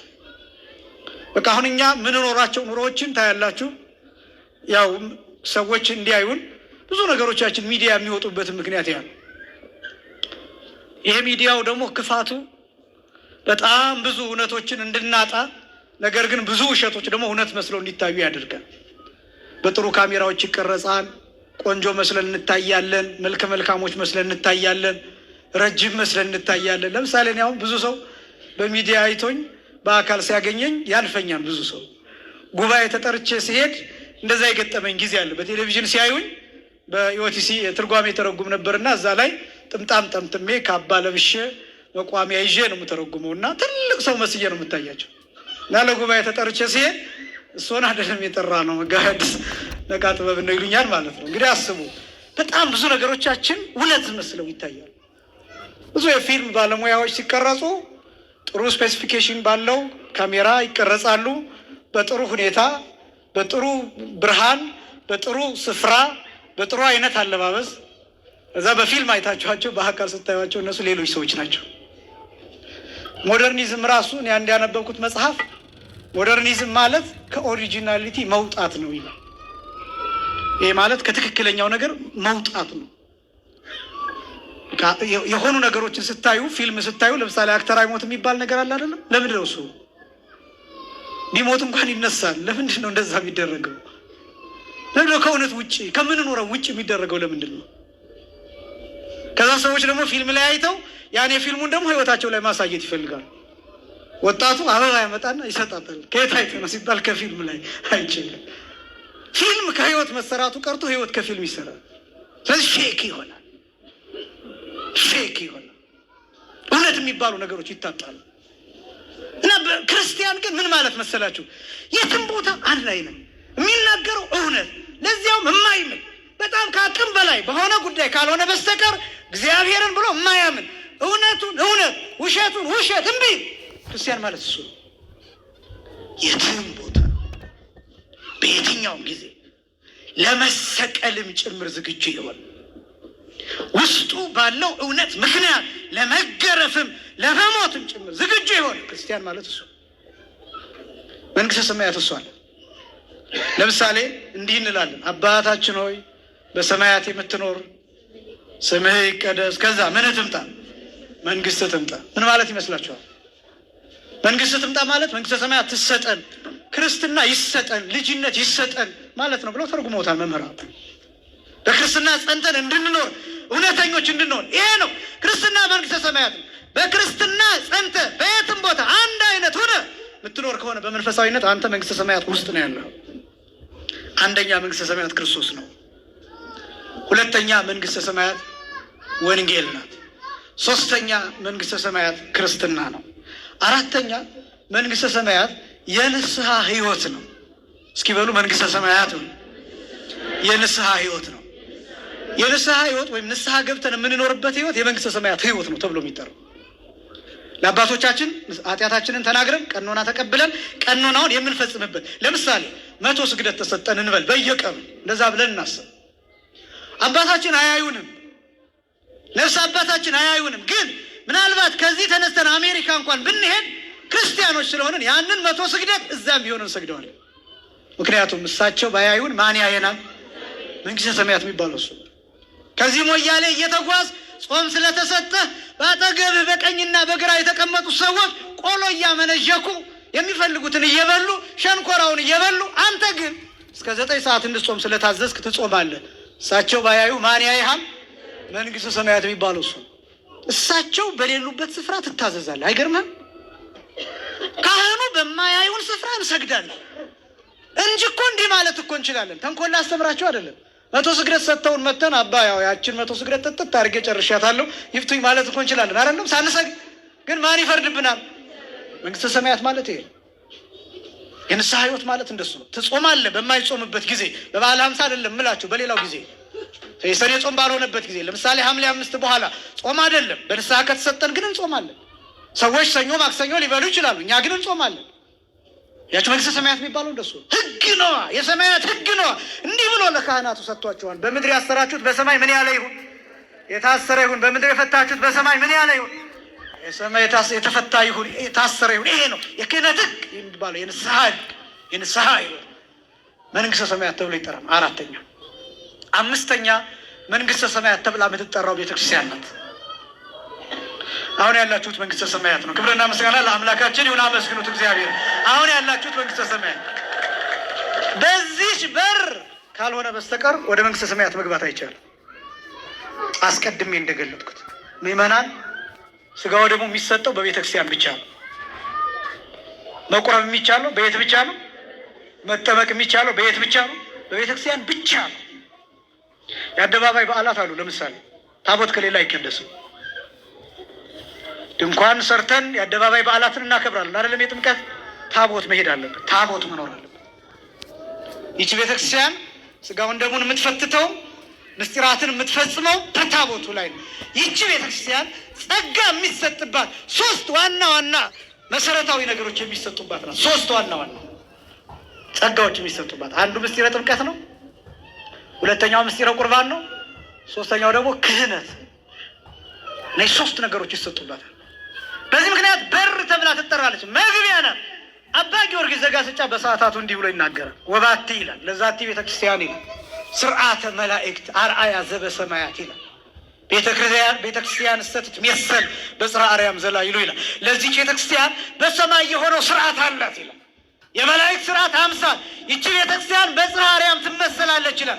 ስለዚህ ይቺ ቤተክርስቲያን የሰማይ አምሳል መንግስተ ሰማያት ተብላ ትጠራለች። ክብርና ምስጋና ለአምላካችን ይሁን። ይህችን ቤተክርስቲያን የሰጠን አምላክ አሁን ትታዘዛላችሁ። በዚህ ሰዓት አሁን ተነሱ ብላችሁ ትነሳላችሁ፣ ተቀመጡ ብላችሁ ትቀመጣላችሁ። ታሳዝኑኛላችሁ። እውነት ለመናገር በጣም ክብር ይሰማኛል። በዚህ ለምንድን ነው መሰላችሁ? አሁን ሌላ ሰው በፍጹም ሌላ ቦታ አባ ነው ምን አገባህ የሚል ሰው እዚህ ተነስ ብሎ ብልቅ ነው ይላል። አሁን እዛ አንተ ብላ ብል ይነሳል። ለምን እንደሆነ ታውቃላችሁ? ያላችሁት መንግስተ ሰማያት ነው። የሰማይ ህግ ያለበት። የማን ህግ ያለበት? እኔን የምታከብሩኝ አሁን በፊዚካል ከእናንተ የምበልጥ ሆኜ፣ በእውቀት የምበልጥ ሆኜ፣ በእድሜ የምበልጥ ሆኜ አይደለም። የምታከብሩት ማንን ስለሆነ ነው? እዚህ የማን ህግ ይሰራል? የእግዚአብሔር ህግ ይሰራል። ክብርና ምስጋና ለአምላካችን ይሁን። ያላችሁት በእግዚአብሔር ህግ ውስጥ። ለዚህ ነው ዘማሪው ተነሱ ይብላል። መናን ቆም ብሉና እንዴ ዘምራለን ትባላላችሁ። በሉ ሲባል ላጨብጭቡ ሲባል ትታዘዛለች ሁላችሁ። የቤተሰብ ኃላፊ ብዙ አለ። ሌላ የካምፓኒ ኃላፊ፣ የድርጅት መሪ ምናምን ትኖራላችሁ። በእውቀታችሁ የተከበራችሁ ሰዎች፣ በልዩ ልዩ ነገር የተከበራችሁ ትኖራላችሁ። ግን እዚህ ስትመጡ ወደዳችሁም ጠላችሁም እኛ እናዛችኋለን። የምትታዘዙትም እኛ እናንተ ለእኛ ብላችሁ አይደለም። እግዚአብሔር ህጉ በዚህ እንደሚሰራ ስለምታምኑ መንግስተ ሰማያት ናት። አያችሁ፣ እዚህ አሁን ፖሊስ መጥቶ አይደለም እናንተን የሚያዛችሁ። ሌላ ሰው የጸጥታ አስከባሪ መጥቶ አይደለም የሚያዛችሁ። ዝም ጸጥ። ይህ ስብሰባ ሌላ ዓለም ውስጥ ቢሆን ብዙ ስልክ ይረብሻል፣ ብዙ ሰው ይንቀሳቀሳል፣ ብዙ ጫጫታ ትሰማላችሁ። እዚህ ዝም ጸጥ። እኔ እስከምነግራችሁ ድረስ ጎናችሁ የተቀመጠው ሰው ምን አይነት እንደሆነ ዞራችሁ አላያችሁት። ምክንያቱም ያላችሁት መንግስተ ሰማያት ነው። መንግስተ ሰማያት የምንኖረው ልክ እንደዚህ ነው።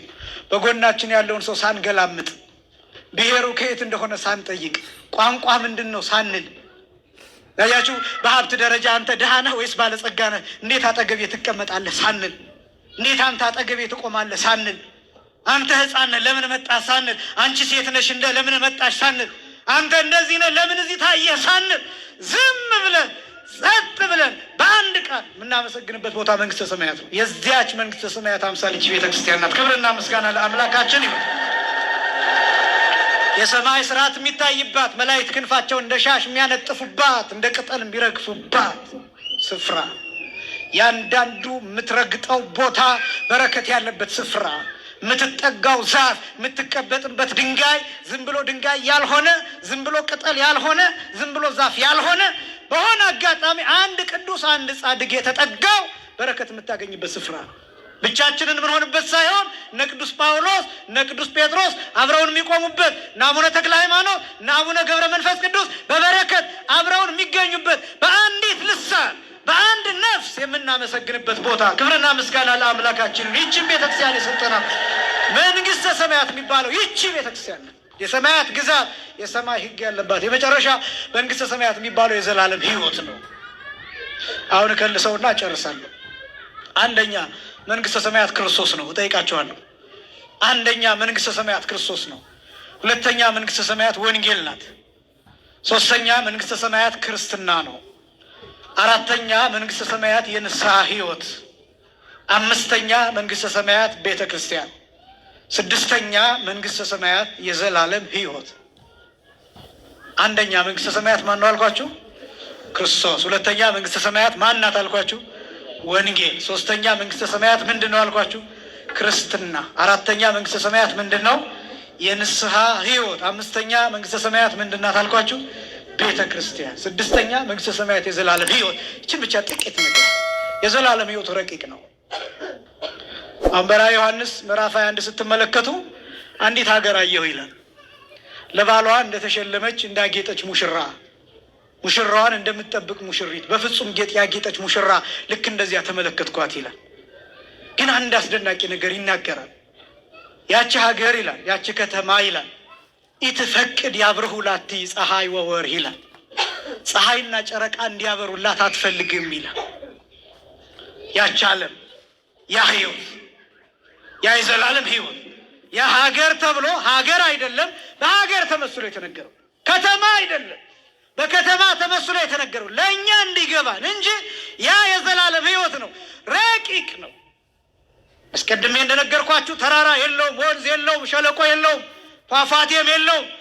የሚያበራላት ይላል ዮሐንስ ሲናገር በራእዩ ኢትፈቅድ ያብርሁ ላቲ ፀሐይ ወወርህ ካለ በኋላ አላ በግኡ ያበርህ ላቲ፣ በጉ ያበራላታን ይላል። እዚያ የሚያበራው የጌታ ደም ነው።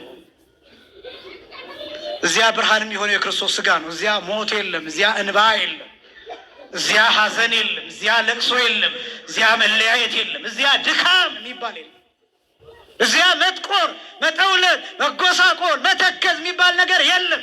እዚያ መለያየት የሚባል የለም። ሌላው ቀርቶ እዚያ በመላእክትና በሰዎች መካከል እንኳን ልዩነት የለም። ያ ነው የዘላለም ሕይወት የሚባለው። ከቅዱስ ሚካኤል ጋር እኩል ጎን ለጎን ሆነ አብረህ ታመሰግናለህ። እዚያ ለቅዱስ ሚካኤል አትሰግድም፣ አማልደኝ ብለህ ያኔ አትሰግድም። ለዚህ ነው ዮሐንስ ራእይ ላይ መልአኩ ሊሰግድለት ሲል ዮሐንስ ተው እንዳታደርገው ተጠንቀቅ ብሎ የከለከለው የትኛውን ዓለም እያስጎበኘው መሰላችሁ? ያኛውን የዘላለም ሕይወትን። እዚያ ላይ ለመላእክት ስግደት አንሰግድም፣ እዚያ ላይ ለጻድቃን አሁን ነው ማልዱን የምንለው። ያን ጊዜ እኩል ሆነን በአንድ ህብረት በአንድ ቃል ቅዱስ ቅዱስ ቅዱስ እያልን እናመሰግናለን። ክብርና ምስጋና ለስም አጠራሩ ይሁን። ሁላችንንም ለዚያ ክብር ያብቃል። ያ ነው። ያ ሕይወት አይናፍቃችሁም ወይ? ያ ሕይወት አይናፍቃችሁም ወይ? ያ እንባ የሚታበስበት፣ ያ ሐዘን የሌለበት፣ ያ መለያየት የሌለበት፣ ያ መከራና ጭንቅ የሌለበት፣ ያ ኑሮ ውድነት የሌለበት፣ ያ ገበያ መውጣት መውረድ የሌለበት፣ ያ ስቃይ የሌለበት ያ አይናፍቃችሁም? እሱን ሕይወት ለማግኘት በዚህ በዓል 50 ተመጥኖ መመገብ ያስፈልጋል። ጭፈራን መተው ያስፈልጋል። ዘፈንን መተው ያስፈልጋል። ዝሙትን መተው ያስፈልጋል። ከወደቅንበት ኃጢአት በንስሐ መመለስ ያስፈልጋል። ከአባቶቻችን ጋር ከንስሐ አባቶቻችን ጋር መመካከር ያስፈልጋል። ከዚያስ ወደ ስጋው ደግሞ መቅረብ ያስፈልጋል። ያ ስጋና ደም ምን ያደርገናል? የጌታ አካል አድርጎ በዚያኛው ሕይወት ሌሊትና ቀን ሳይለይ ቀን እንደሆነ ለዘላለም ያስደነግጣል። ይሄ ቃል እኔ ሳስበው ድክም ይለኛል። ይለኛል የምላችሁ ማሰቡ ያደክመኛል። ለዘላለም መጨረሻ የሌለው ለዘላለም። በጣም የሚደንቃችሁ ምን እንደሆነ ታውቃላችሁ? በየጊዜያቱ እየጨመረ ነው የሚሄደው ብርሃኑ። በዚያ የምናየው ብርሃን ትንሣኤ ማለት ህይወት ነው ብያቸዋለሁ። እንዲያውም አንድ አስደናቂ ነገር ልንገራችሁ፣ ይቅር በሉኝ አረዘምኩኝ። የመጨረሻ የማቴዎስ ወንጌል ምዕራፍ 13 ቁጥር 41 ጀምሮ ያን ጊዜ ጻድቃን በአባታቸው መንግስት ከፀሐይ 7 እጅ ይበራሉ ይላል። እስኪ በሉ ከፀሐይ በሉ 7 እጅ ይበራሉ። ምን ይላሉ? ያበራሉ አይደለም የሚለው ምን ይላሉ ነው? ይበራሉ ነው። አሁን መብራትና ማብራት ይለያየን አይለያይም? ባትሪ ይዤ ባበራላችሁ እኔ አልበራሁም፣ ግን አበራሁላችሁ። እኔ ብበራስ እሱ ነው ትንሣኤ የሚባለው። አያችሁ፣ እኔ ብበራስ፣ እኔ ሁለንተናዬ ብርሃን ቢሆን እየበራሁ ነው፣ እያበራሁላችሁ ነው። ያኔ በትንሣኤ ሁላችን ብርሃን አይደለም የምናየው፣ ራሳችን ብርሃን ሆነን ነው የምንነሳው። ክብርና ምስጋና ለአምላካችን ይሁን። መንግስተ ሰማያት የምትባለው እሷ ነች። ሁላችንን ለመንግስተ ሰማያት ያብቃል፣ መንግስቱን ያውርሰን። ያስተማረን የአባቶቻችን አምላክ እግዚአብሔር ይክበር ይመስገን። ስብሐት ለእግዚአብሔር።